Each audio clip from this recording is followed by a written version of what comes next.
Hello बच्चों, let's read the question. The question says that evaluate the following limit and the given limit is limit x tends to 0 sin of x square upon x.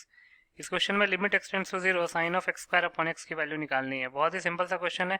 पहले हम की concept लिख लेते हैं.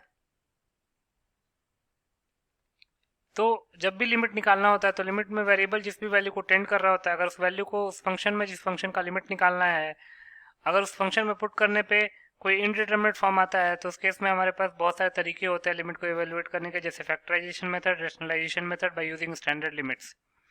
दूसरा, अगर indeterminate form ना आए, कोई फिक्स्ड रियल नंबर आ जाए तो उस केस में वो फिक्स्ड रियल नंबर ही हमारा उस लिमिट का आंसर हो जाता है. तो पहले हम देख लेते हैं ये 7 इनडिटरमिनेट फॉर्म्स होते कौन कौन से हैं. 7 इनडिटरमिनेट फॉर्म्स वो हो जाएंगे 0 upon 0, infinite upon infinite, infinite minus infinite, 1 to the power infinite, 0 into infinite, 0 to the power 0 and infinity to the power 0. तो ऐसे केसेस में हमारे पास तरीके होते हैं, प्रोसीजर्स होते हैं फॉलो करने के. Second, limit theta tends to 0 sine theta upon theta 1 के इक्वल होता है, जहाँ पे theta must be in radians. Theta radians में होना चाहिए, ना कि डिग्रीज में. तब limit theta tends to 0 sine theta upon theta 1 के इक्वल हो जाएगा. तो इन्हीं दो की कॉन्सेप्ट्स को यूज करके इस क्वेश्चन को सॉल्व करते हैं. लिख सकते हैं therefore limit x tends to 0 sine of x square upon x.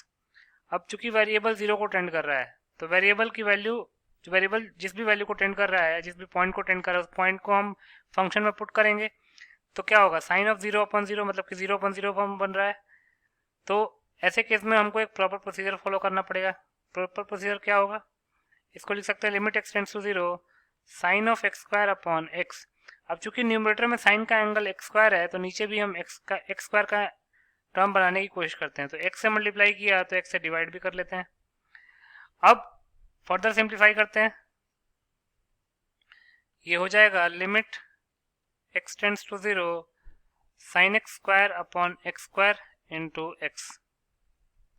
अब हमारे पास एक प्रॉपर्टी होती है लिमिट की, that limit x tends to a f of x into g of x can be written as limit x tends to a f of x into limit x tends to a g of x.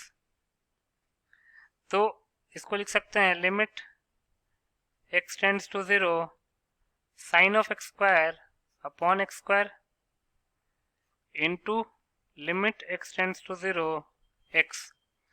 अब चूंकि x 0 को tend कर रहा है तो x square भी 0 को tend करेगा.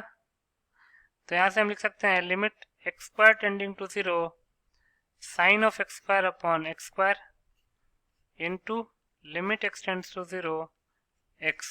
अब limit x square tends to 0 sine of x square upon x square तो 1 के इक्वल हो जाएगा क्योंकि स्टैंडर्ड लिमिट है, into limit x tends to 0 x. तो x की वैल्यू 0 हम x में पुट करेंगे तो ये आ जाएगा 0, और 0 एक फिक्स्ड रियल नंबर है तो हम वो फिक्स्ड रियल नंबर ही आंसर हो जाएगा.